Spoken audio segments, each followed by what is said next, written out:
Welcome back to my another video. চলেন আপনাদেরকে share করি আজকে সারাদিন আমি কি কি করলাম।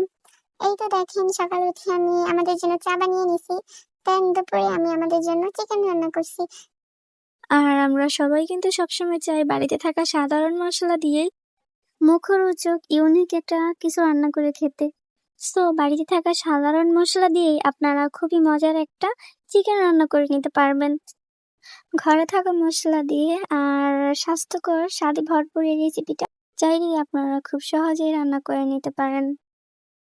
ফার্স্টে আমরা পেঁয়াজ কুচি, রসুন কুচি, আদা কুচি, কাঁচামরিচ এগুলারে হালকা ব্রাউন করে ভেজে নিব।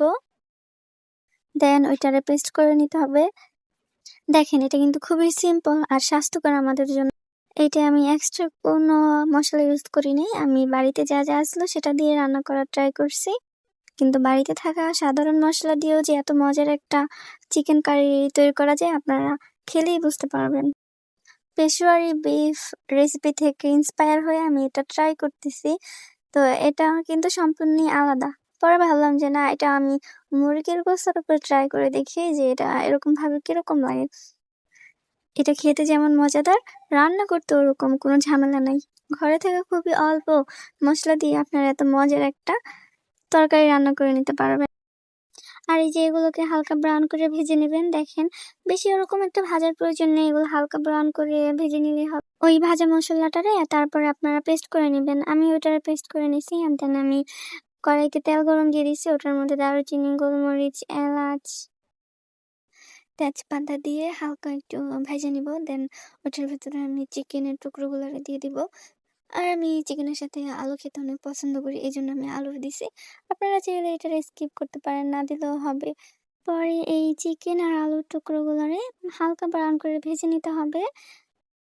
আর এখানে কিন্তু আমি আরো কিছু মশলা অ্যাড করব। যেমন এখানে আমি দিয়ে দিব জিরার গুঁড়া, তারপরে দিয়ে দিব লবণ,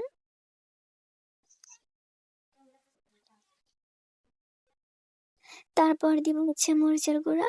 আপনারা আপনাদের স্বাদ অনুযায়ী কমিয়ে বাড়িয়ে দিতে পারেন। আর এটাতে কিন্তু আমি বোম্বাই মরিচ দিব। এই যে দেখেন, আমি একটা বোম্বাই মরিচের 4 ভাগের 1 ভাগ দিয়ে দিছি। মশলাগুলোকে চিকেন আর আলুর সাথে সুন্দর করে মিশিয়ে নিব। আর এটারে আমি হালকা ব্রাউন করে ভেজে নিব। আর এই চিকেন আর আলুটারে আপনারা একটু সময় নিয়ে ভেজে নেবেন ব্রাউন করে। এটা ভাজার সময় আপনারা অনেক সুন্দর একটা ঘ্রাণ পাবেন, তাহলেই বুঝতে পারবেন যে এটা আসলে খেতে কত মজার হয়। এখানে আমি তরকারিটারে সুন্দর করে নাড়াচাড়া করে ব্রাউন করে ভেজে নিব। আর আপনারা যদি খেতে পছন্দ করেন তাহলে এখানে আস্ত রসুন দিতে পারেন। এই তো দেখেন, আমি চিকেনটাকে হালকা ব্রাউন করে ভেজে নিছি। আর যে মশলাটা ভেজে রেখেছিলাম ওইটার পেস্ট করে এখন দিয়ে দিব। এখন আমি সুন্দরভাবে এটা কিছুক্ষণ নাড়াচাড়া করে কষিয়ে নিব।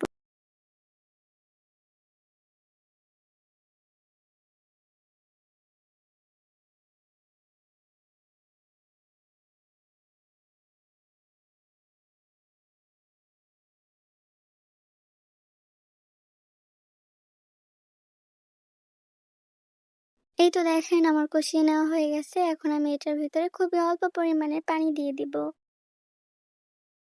পানিটা দিয়ে কিছুক্ষণ রান্না করে নিলে হয়ে যাবে স্বাস্থ্যকর সুস্বাদু চিকেন কারি। এই তো দেখেন, তৈরি হয়ে গেছে খুবই অল্প সময়ে অল্প মশলা দিয়ে, ঘরে থাকা মশলা দিয়ে খুবই মজার একটা চিকেন কারি রেসিপি।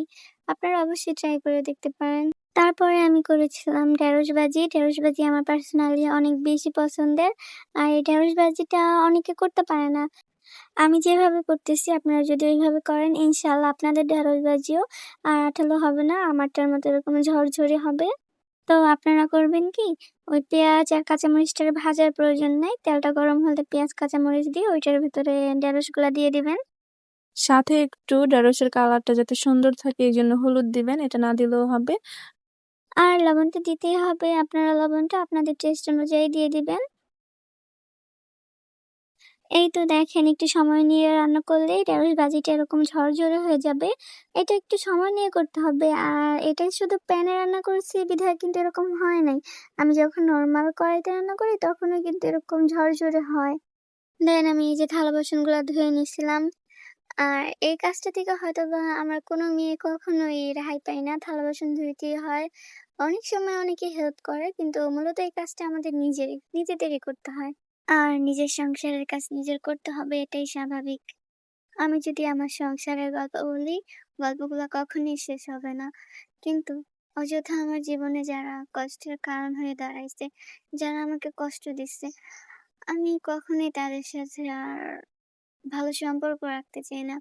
আমি চাই না আমি দ্বিতীয়বার আবার কষ্ট পাই। আমি চাই ওইসব স্বার্থপর মানুষগুলোর থেকে অনেক বেশি দূরে থাকতে চাই। বিনা কারণে, বিনা দোষে যারা আমার জীবনে দুঃখের গল্প করছেন, তাদের সাথে আমি আর মিশতে চাই না। আমি আগের মতো চাইলেও মিশতে পারি না। আমি এতটাও ম্যাচিওর হতে পারি নাই এখনো। তাদের বলতে চাই যারা বিনা কারণে আমার কষ্টের কারণ হইছে, তাদেরকে আমি কখনোই মাফ করব না। মূলত তারা এমনভাবে কথা বলে, চোখ দিয়ে পানি বের হয় কিন্তু মুখ দিয়ে কথা বের হয় না। তাদের থেকে অনেক বেশি দূরে থাকতে চাই। আল্লাহ যেন তাদের থেকে সবসময় আমাকে হেফাজত করে। তারপরে দেখেন আমি আমার হাসব্যান্ডের সাথে একটু বাজারে গেছিলাম।